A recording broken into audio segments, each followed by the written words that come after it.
नमस्कार दोस्तों। Story audio book Mumbai channel में आपका स्वागत है। अगर आपको यह कहानी पसंद आती है तो चैनल को सब्सक्राइब करें। तो चलिए शुरू करते हैं। अनाया की बात सुनकर उसकी असिस्टेंट वहां से चली जाती है और अनाया भी अपनी मां के घर के अंदर चली जाती है। अनाया कुछ सोचते हुए अंदर चली जाती है और चारों ओर उस घर को देखने लगती है। वह अपनी मां की यादों में खोई हुई थी और अपने बचपन के कुछ किस्से याद कर रही थी। तभी उसकी नजर उसकी और उसकी मां की कुछ तस्वीरों पर पड़ती है और वहां पर उसे एक पुराना एल्बम भी मिलता है जो उसकी मॉम का था, जिसमें उसमें उसकी मॉम की पुरानी तस्वीरें थीं। और अनाया देखती है कि उसकी मॉम की एक तस्वीर में उसके साथ एक औरत है और वह कोई और नहीं बल्कि सीमा रावत है, हर्षवर्धन की मां। अनाया वो तस्वीर देखकर कुछ सोचते हुए अपने मन में सोचती है, आज तो उसकी हर्षवर्धन से शादी हो चुकी है, अब उसका परिवार भी अनाया की जिंदगी का हिस्सा होगा। तभी अनाया को इसमें पुरानी तस्वीर नजर आती है जिसमें उसकी मॉम और हर्षवर्धन की मॉम गार्डन में बैठी हुई थी और उसके पास दो बच्चे खेल रहे थे।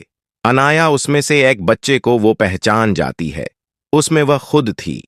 गौर से देखने पर उसे पता चलता है कि दूसरा बच्चा कोई और नहीं बल्कि हर्षवर्धन था। यह देखकर वो चौंक जाती है कि वह हर्षवर्धन को वो बचपन से जानती है। अनाया उस तस्वीर की फोटो खींच लेती है और हल्के से मुस्कुरा देती है। अनाया देखती है उसकी और हर्षवर्धन की कुछ और तस्वीरें भी रखी हुई हैं। वह गौर से उस तस्वीर को देखती है। उसमें अनाया बहुत छोटी सी थी, लेकिन हर्षवर्धन थोड़ा बड़ा नजर आ रहा था और देखने से ऐसा लग रहा था कि हर्षवर्धन को खेलने में कोई इंटरेस्ट नहीं है, उसे जबरदस्ती अपने पास उसे बिठाया हुई है। ये देखकर अनाया कहती है, इसका मतलब हर्षवर्धन बचपन से ही खड़ूस है, और उसके चेहरे पर हल्की सी मुस्कान तैर जाती है। थोड़ी देर एल्बम देखने के बाद अनाया अंदर जाकर अपनी मॉम की यादों में खो जाती है।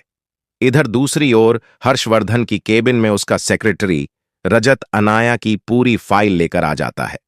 उस फाइल में देखकर हर्षवर्धन को पता चलता है कि अनाया की एक सौतेली मां और बहन भी हैं। इतना ही नहीं, अनाया का एक बॉयफ्रेंड भी है और 7 साल पहले किस बीमारी की वजह से अनाया को एक छोटे से गांव में भेज दिया गया था उसका इलाज के लिए। अनाया तब से ही वहां रह रही है। यह देखकर हर्षवर्धन थोड़ा चौंक जाता है, क्योंकि अनाया ने कहा था कि वह डॉक्टरी की पढ़ाई कर रही है और आज भी फॉरेन से लौटी है। तभी हर्षवर्धन को कुछ अजीब लगता है कि अगर वह आज ही फॉरेन से लौटी है तो उसे मेरे बारे में इतना सब कुछ कैसे पता है। तभी उसे अनाया की सेक्रेटरी रेशमा की बात याद आती है। उसने कहा था कि वह सिर्फ यहां पर मेरी मदद करने के लिए लौटी थी।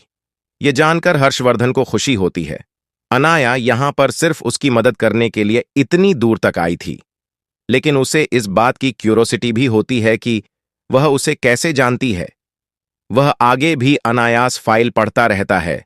उसे पता चलता है अनाया का परिवार सिर्फ बाहर से ही अच्छा है, वो अनाया के साथ बिल्कुल भी अच्छा व्यवहार नहीं कर रहा।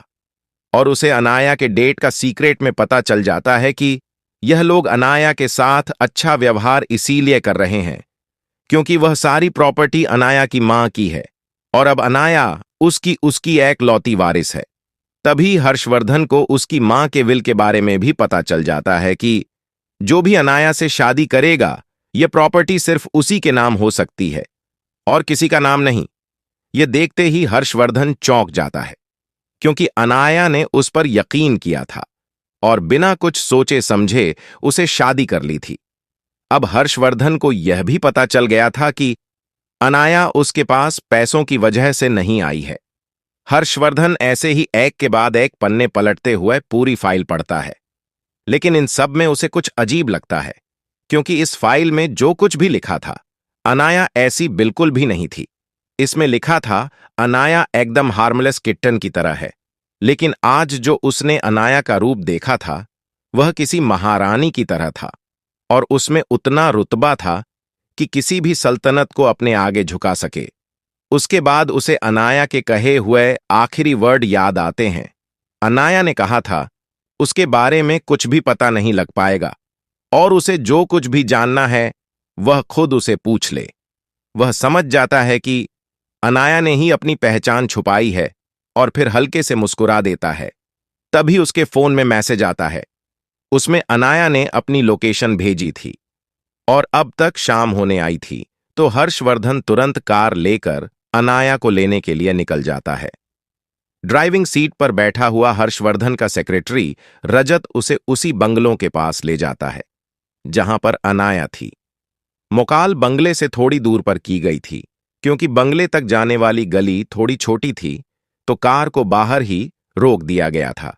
हर्षवर्धन दूर से ही देखता है अनाया बंगलों से बाहर आ रही है और थोड़े ही दूर पर कुछ आदमी खड़े हुए थे और वह कुछ गुंडे बदमाश लग रहे थे।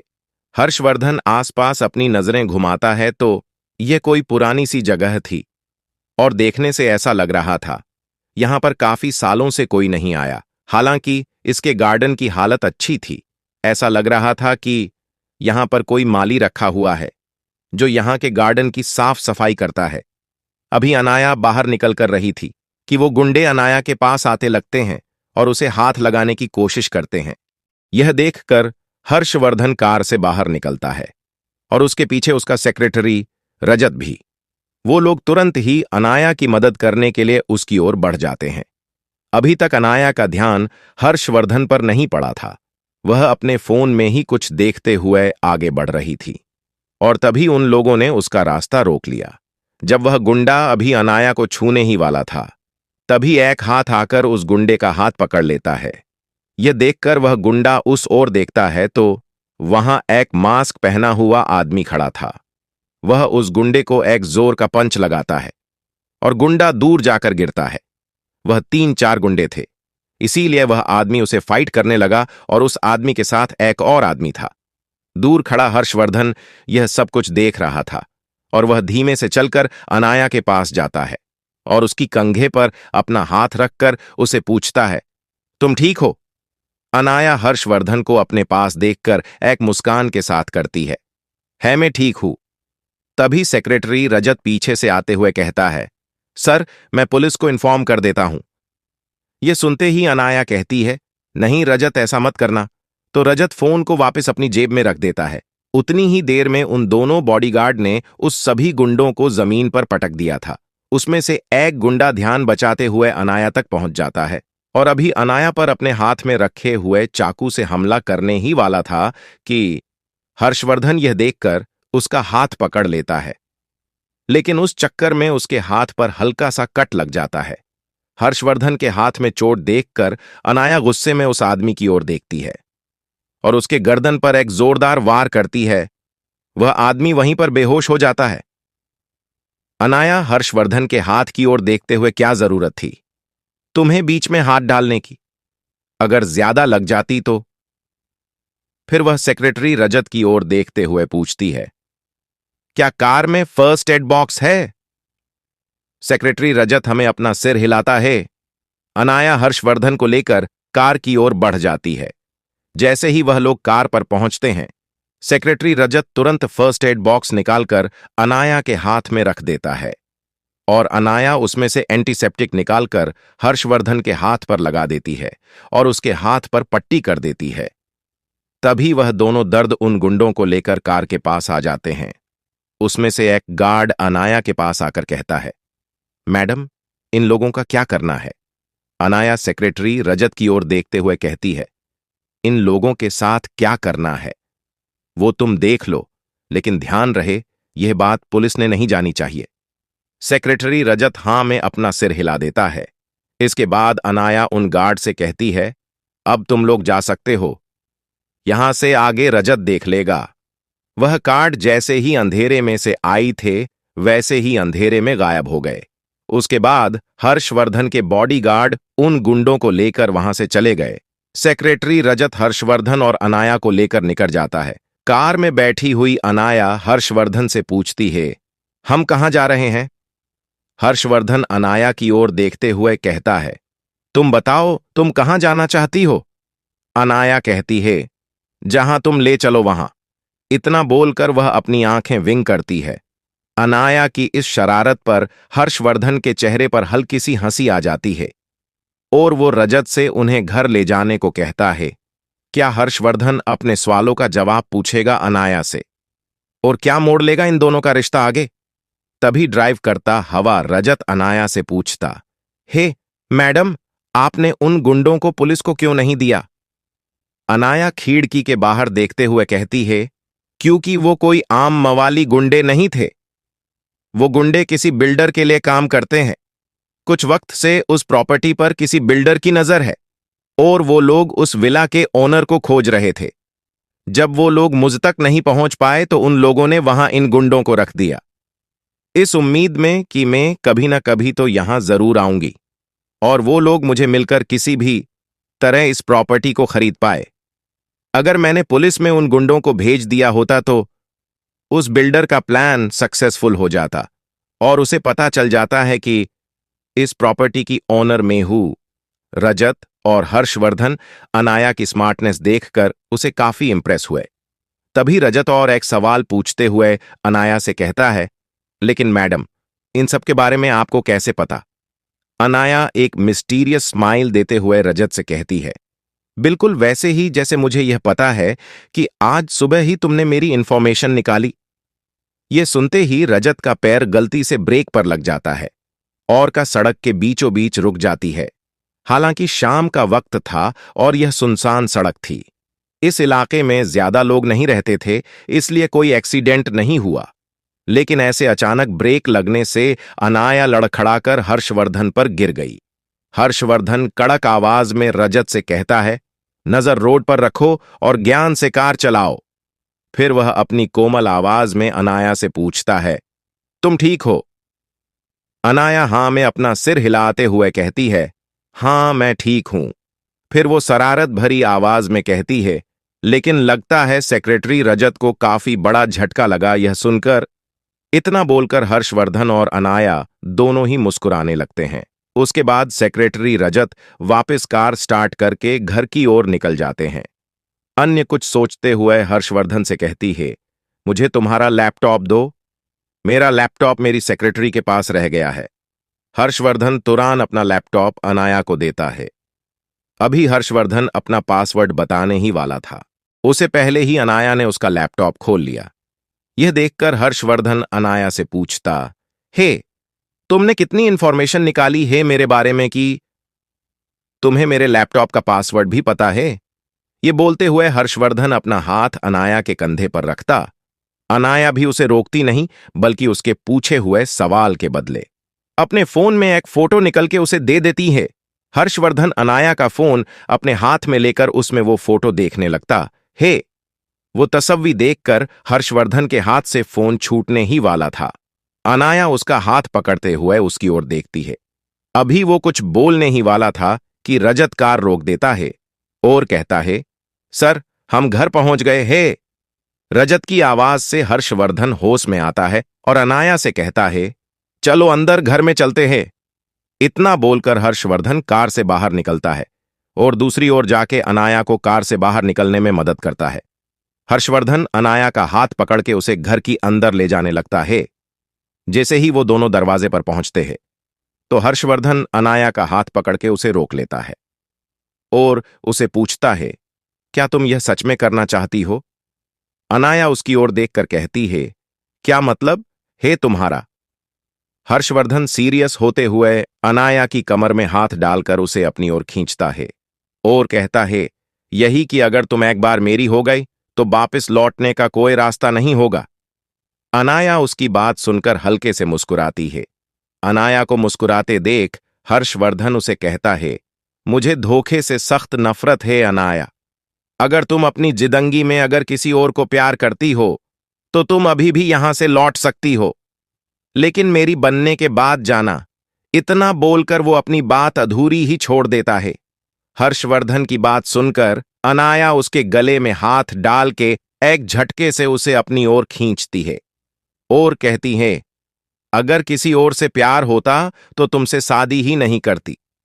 और रही बात तुम्हारे दूसरे सवाल की तो सुनो, अगर तुम्हें धोखा देना होता तो अपना सारा काम छोड़ के सिर्फ तुम्हें इस लड़की से बचाने के लिए यहां नहीं आती।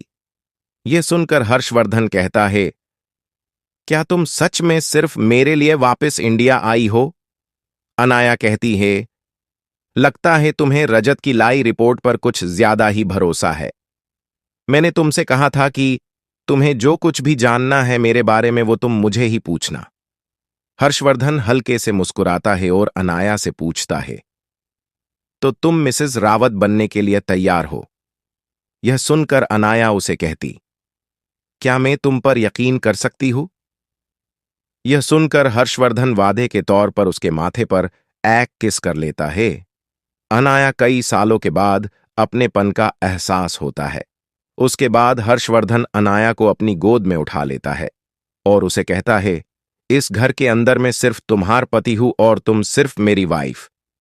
ना ही मैं हर्षवर्धन रावत एक कंपनी का मालिक और ना ही तुम कोई डॉक्टर हो।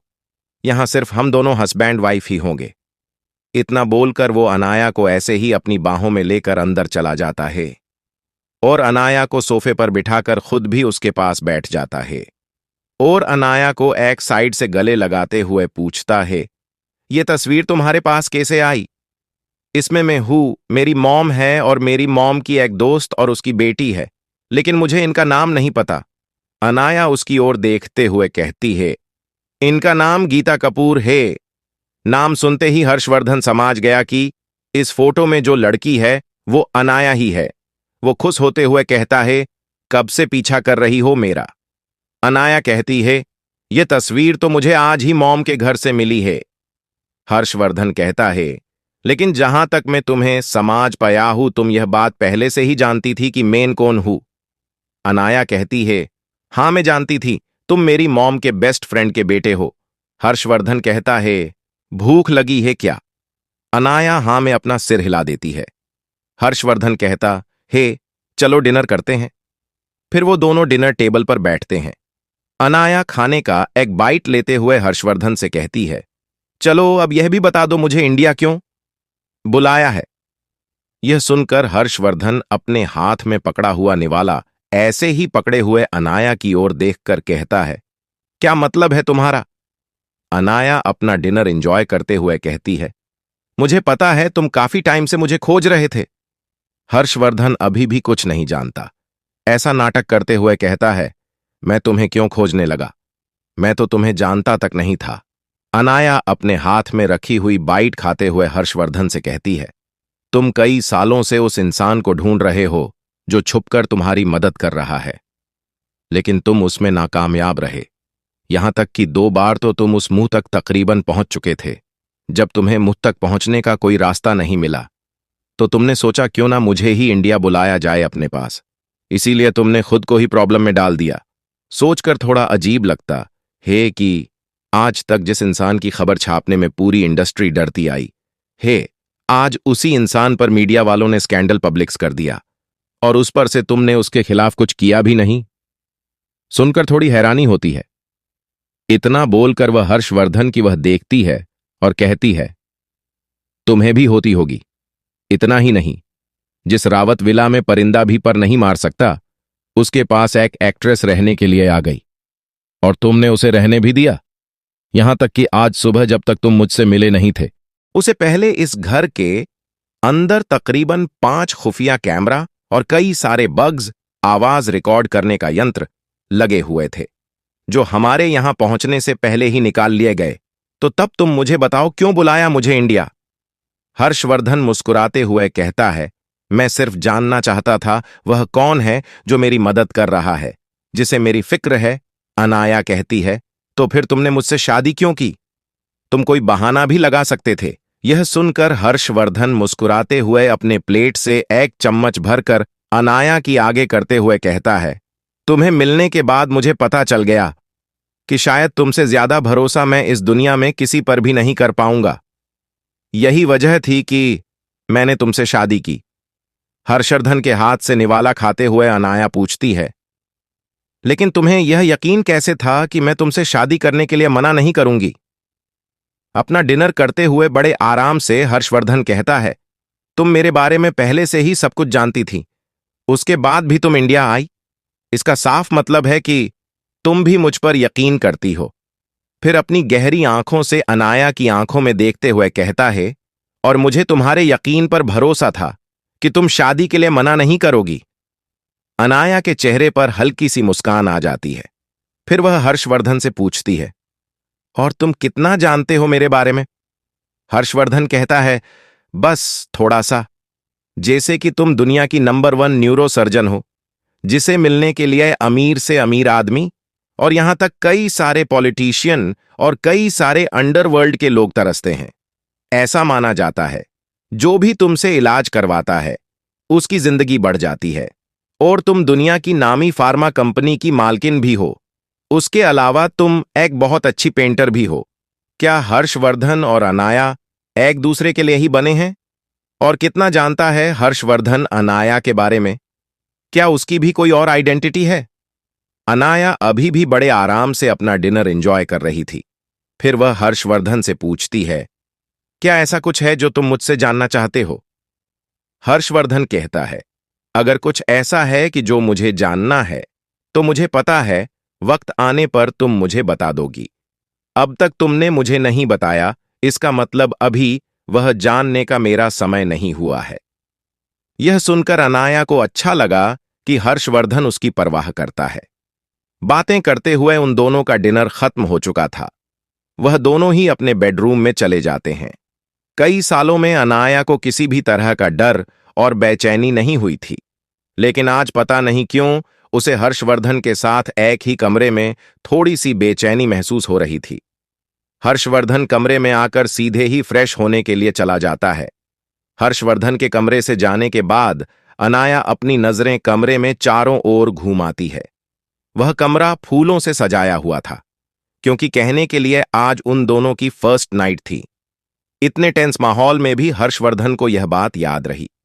यह देखकर अनाया को थोड़ी सी खुशी हुई।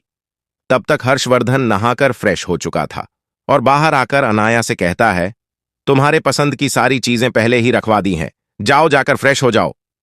अनाया भी फ्रेश होकर बाहर आ जाती है और देखती है हर्षवर्धन सामने ही सोफे पर बैठकर ही अपना काम कर रहा था।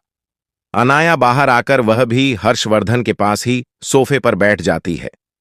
कुछ सोचते हुए अनाया हर्षवर्धन से कहती है, क्या मैं तुम्हें एक बात पूछ सकती हूं? हर्षवर्धन अपनी फाइल बंद करके टेबल पर रखता है और अनाया को उठाकर अपनी गोद में बिठा लेता है और प्यार से कहता है, तुम मेरी वाइफ हो, तुम मुझसे कुछ भी पूछ सकती हो।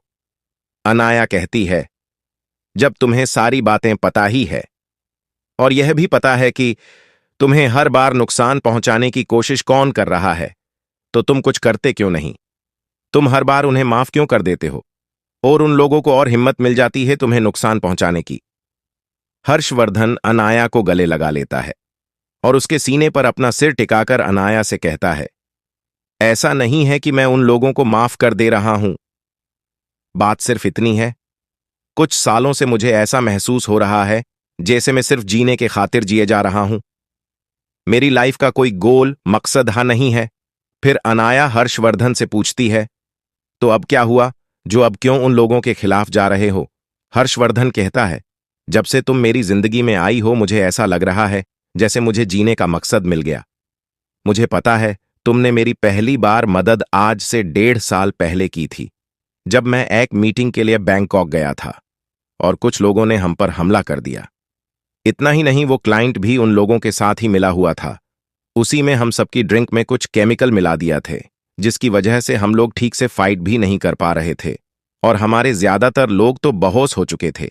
जब पहली बार हम लोग को बचाया गया तभी मैं समझ गया था कि यह कोई इत्तेफाक नहीं है, क्योंकि इतनी सुनसान जगह पर को घूमने के लिए नहीं जाता।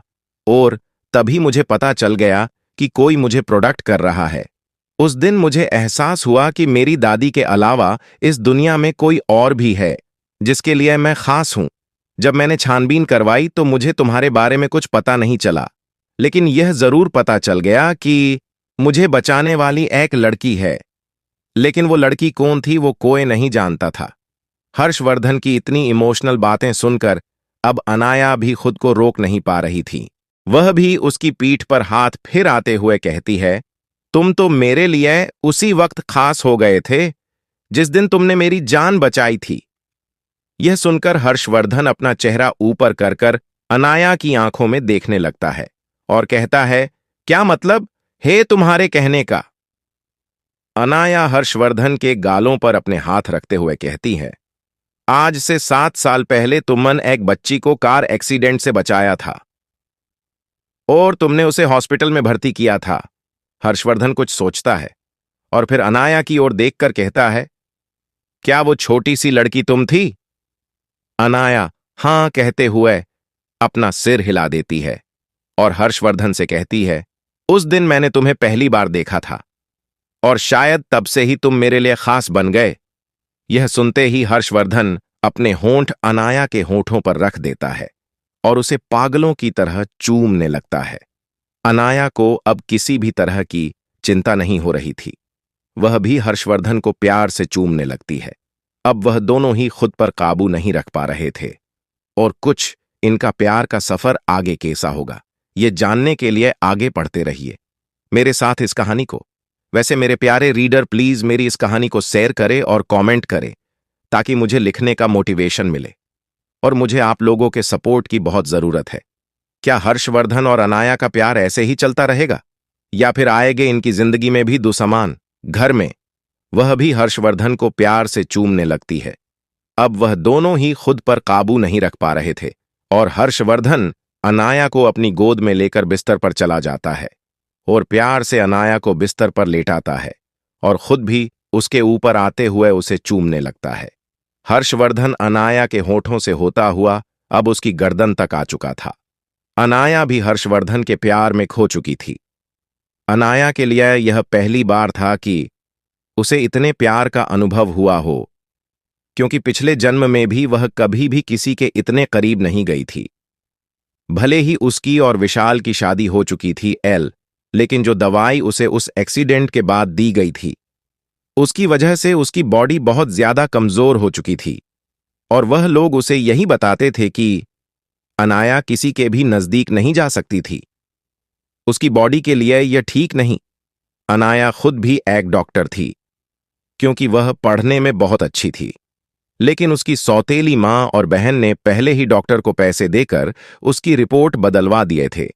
इसीलिए अनाया को भी यही लगता था कि उसकी बॉडी सही कंडीशन में नहीं है और वह बीमार है।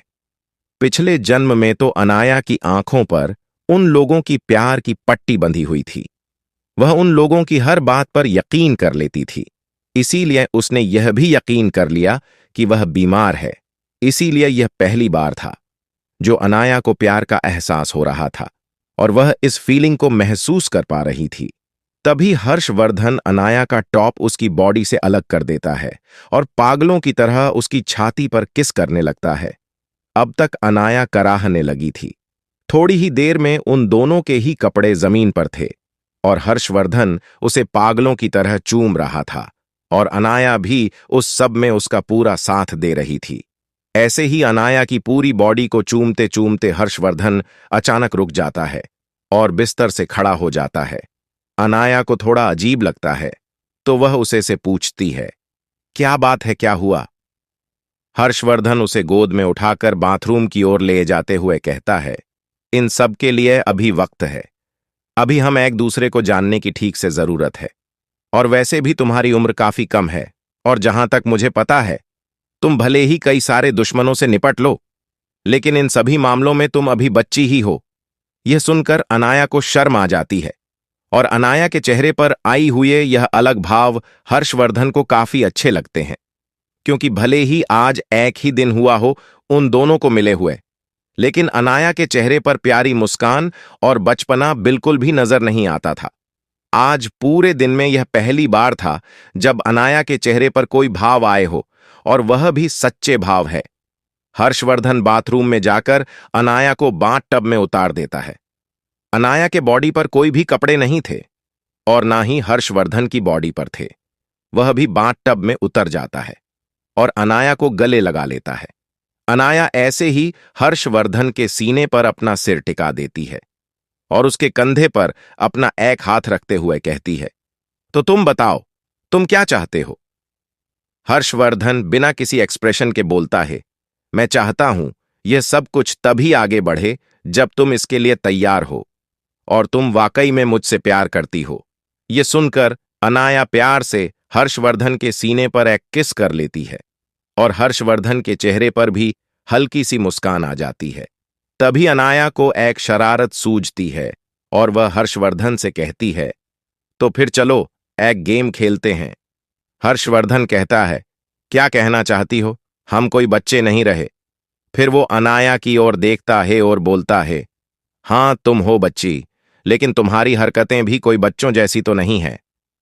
यह सुनकर अनाया तपाक से बोलती है, जहां तक मैं तुम्हें जानती हूं, मैं ही तुम्हारी जिंदगी में आज तक कोई लड़की आई है और ना ही तुमने किसी से प्यार किया है, और मेरी जिंदगी में भी बिल्कुल यही है। यहां तक कि हम दोनों ने तो कॉलेज में भी किसी को डेट नहीं किया। फिर वो हर्षवर्धन से कहती है, तुम्हें पहले से ही अपने परिवार की जिम्मेदारी उठानी थी और तुम्हें बहुत छोटी सी उम्र में ही काफी मैच्योर हो गई हो। उसकी बातें सुनकर हर्षवर्धन कहता है, हां बिल्कुल भी ऐसा ही हुआ है। तो अब क्या करना चाहती हो तुम? अनाया कहती है, चलो पहले एक दूसरे को डेट करते हैं। यह सुनते ही हर्षवर्धन अपना सिर झुकाकर अनाया की ओर देखता है, ये देखने के लिए कि अनाया सच कह रही है। फिर वो अनाया से कहता है, क्या मतलब है तुम्हारा अनाया? अनाया नखरे वाली स्माइल देखकर मुस्कुराकर कहती है, तुम्हें मुझे पटाना है और मुझे लगता है तुम्हारे लिए यह कौन सी बड़ी बात है, और अगर मैं पट गई तो मैं तुम्हारी वाइफ बन जाऊंगी, और अगर तुम मुझे नहीं पटा पाए तो फिर। इतना बोलकर अनाया चुप हो जाती है और उसके चेहरे पर एक शैतानी मुस्कान आ जाती है। क्या आज हर्षवर्धन और अनाया एक दूसरे को पालेगा? और अनाया की इस बात पर हर्षवर्धन का क्या रिएक्शन होगा और कौन सा नया खतरा इंतजार कर रहा है इन दोनों का बाहर? अनाया की ऐसी शरारत देखकर हर्षवर्धन के चेहरे के भाव बदल जाते हैं। यह सुनते ही हर्षवर्धन की आंखें छोटी हो जाती हैं और वह अनाया की कमर पर अपने हाथ और टाइट कर लेता है और अपना सिर झुकाकर अनाया के होठों पर किस करते हुए कहता है, भूलो मत वाइफी, तुम पहले से ही मेरी बीवी हो। अनाया शरारत भरी आवाज में कहती है, मैं तुम्हारी वाइफ थोड़ी देर पहले तक थी, अब तो मैं सिंगल हूं जहां तक मुझे पता है। अब तक तुमने मुझे पटाया नहीं है। यह सुनते ही हर्षवर्धन की आंखें छोटी हो जाती हैं और वह अनाया से कहता है, कंपोनेंट प्लेसमेंट? यह क्या मजाक है अनाया? तुम ऐसा क्यों कर रही हो? अनाया मुस्कुराकर कहती है, लाइफ में थोड़ी एक्साइटमेंट लाने के लिए। हर्षवर्धन कहता है, ठीक है ऐना अनाया, जैसा तुमको हो। मैं तुम्हारी बात मानने के लिए तैयार हूं। आज से मैं कोशिश करूंगा कि मैं तुम्हें कैसे मेरी गर्लफ्रेंड बना सकूं। लेकिन अनाया तो तब से ही शॉक्ड थी जब से हर्षवर्धन ने उसे ऐना अनाया और कहा था।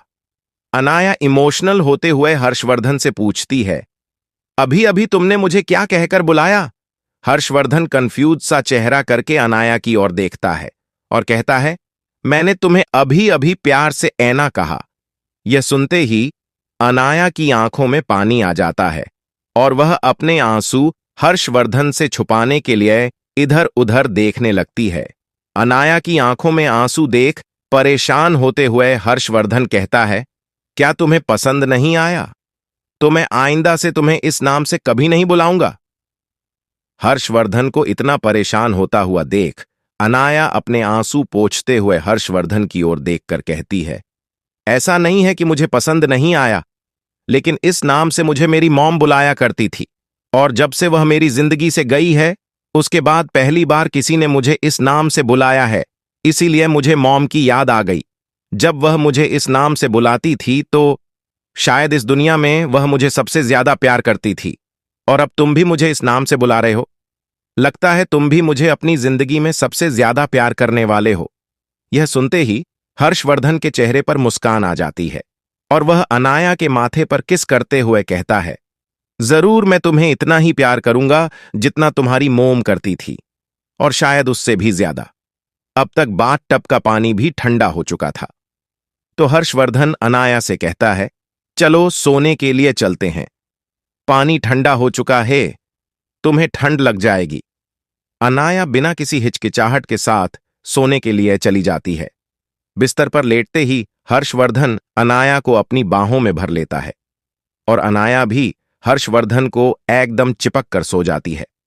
अपनी पूरी जिंदगी में हर्षवर्धन आज तक किसी के इतने करीब नहीं गया था, लेकिन आज अनाया को अपनी बाहों में सोता देख वो काफी खुश था और उसके चेहरे पर एक मुस्कान थी।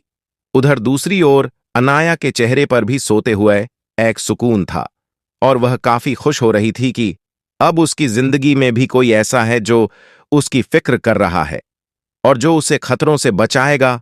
वह दोनों ऐसे ही एक दूसरे को पकड़कर सो गए। दोनों ऐसे ही पूरी रात एक दूसरे की बाहों में सोते रहे। नायक डॉक्टर थी और उसका खुद को फिट रखना जरूरी था, इसीलिए अनाया को सुबह सुबह जॉगिंग और एक्सरसाइज की आदत थी और हर्षवर्धन को भी वही आदत थी। दोनों की आंख सुबह 6 बजे ही खुल जाती है। सुबह सुबह सबसे पहले अनाया की आंख खुलती है। वह खुद को हर्षवर्धन की बाहों में देख मुस्कुरा देती है। फिर वह अपने ऊपर से हर्षवर्धन का हाथ हटाती है और खड़ी होकर जाने ही वाली थी कि तभी उसका ध्यान हर्षवर्धन पर जाता है और सोते हुए वो बहुत प्यारा लग रहा था। अनाया झुकती है और हर्षवर्धन के माथे पर एक किस कर लेती है और बिस्तर से उतरने लगती है। तभी हर्षवर्धन अनाया का हाथ पकड़ लेता है और उसे अपनी ओर खींचता है। ऐसे अचानक खींचे जाने से अनाया डर जाती है और उसका ध्यान हर्षवर्धन पर जाता है तो वो मुस्कुरा रहा था। हर्षवर्धन अनाया के होठों पर किस करते हुए कहता है, गुड मॉर्निंग एना, अनाया।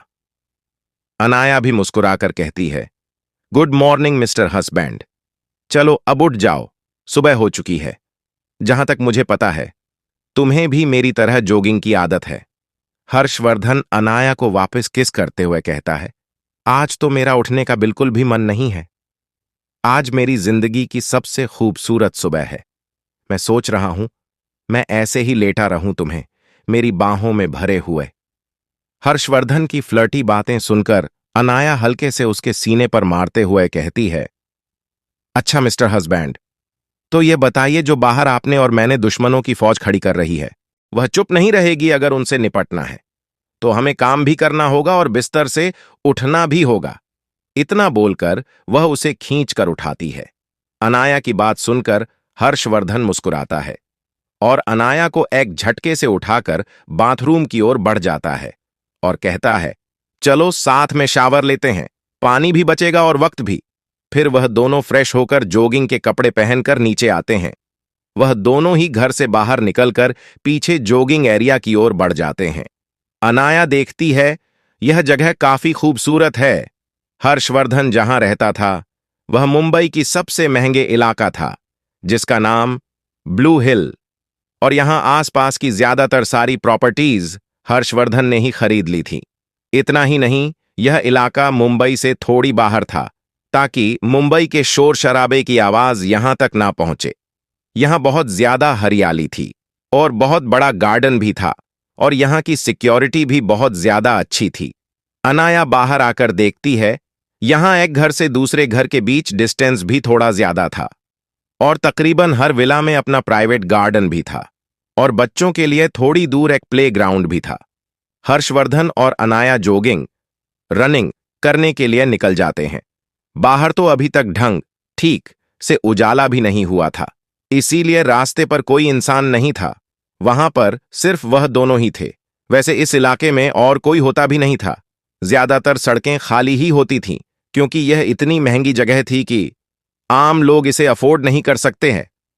और जिन लोगों ने भी यहां पर घर खरीदा है वह सिर्फ वेकेशन के लिए यहां आते थे, वरना वह लोग मुंबई के अंदर रहना ही ज्यादा पसंद करते थे या फिर देश से बाहर ही होते थे।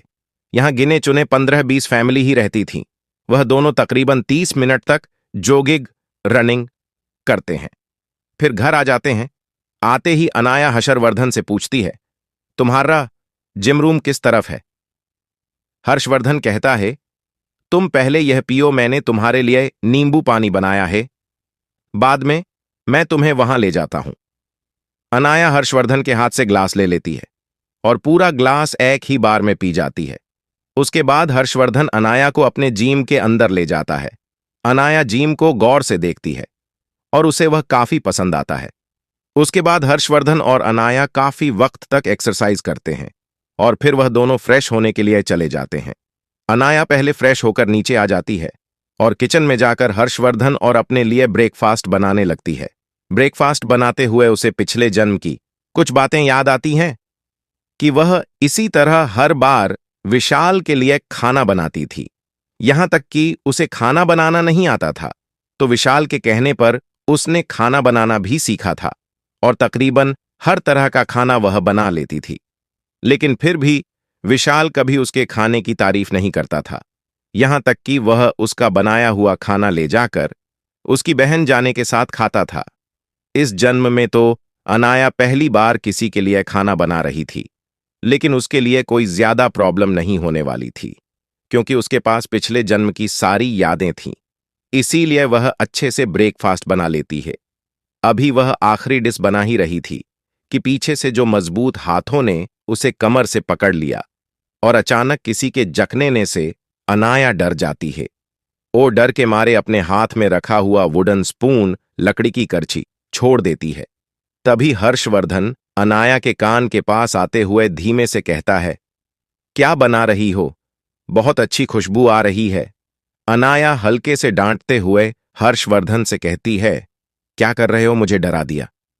अनाया की बात सुनकर हर्षवर्धन उसे दूर नहीं हुआ, बल्कि उसके गाल पर हल्के से किस करते हुए उससे फ्लर्ट करने के अंदाज में बोला, वाइफी, यह हमारा घर है और यहां पर कोई भी नहीं आता, यहां तक कि कोई नौकर भी नहीं। मुझे अकेला रहना पसंद है और आज से इस घर में सिर्फ 2 ही लोगों होंगे, एक तू और एक मैं। और घर के हेल्प पर भी तभी अंदर आते हैं जब हम लोग उन्हें बुलाते हैं, वरना वो लोग सर्वेंट क्वार्टर में ही रहते हैं और वह लोग साफ सफाई और बाकी सारा काम भी हम लोग चक्कर पर नहीं होते तभी घर जाते हैं। इसलिए मेरी जान हम लोगों को फिर डिस्टर्ब नहीं करेगा। अनाया स्टोव बंद करके पीछे की ओर मुड़ती है और हर्षवर्धन के गले में हाथ डालते हुए कहती है, ओह, तो मेरे पति को अकेला रहना ज्यादा पसंद है। हर्षवर्धन कहता है, बिल्कुल, लेकिन अब से नहीं, अब से सिर्फ तुम्हारे साथ रहना पसंद है। इतना बोलकर वो अनाया को उठाकर मेज पर बिठा देता है और उसे किस करने लगता है। किस करते करते वो अनाया की गर्दन तक पहुंच जाता है। उसका हाथ अनियंत्रित होकर अनाया की थाइस पर चला जाता है। अनाया हर्षवर्धन को रोकते हुए कहती है, बेबी प्लीज रुक जाओ, वरना हमारा ब्रेकफास्ट ठंडा हो जाएगा। आगे क्या प्लान होगा अनाया और हर्षवर्धन का? और क्या वह दोनों एक दूसरे को प्यार कर पाएंगे? अगर आपको अगला एपिसोड चाहिए तो लाइक करें, कमेंट करें और चैनल को सब्सक्राइब करें।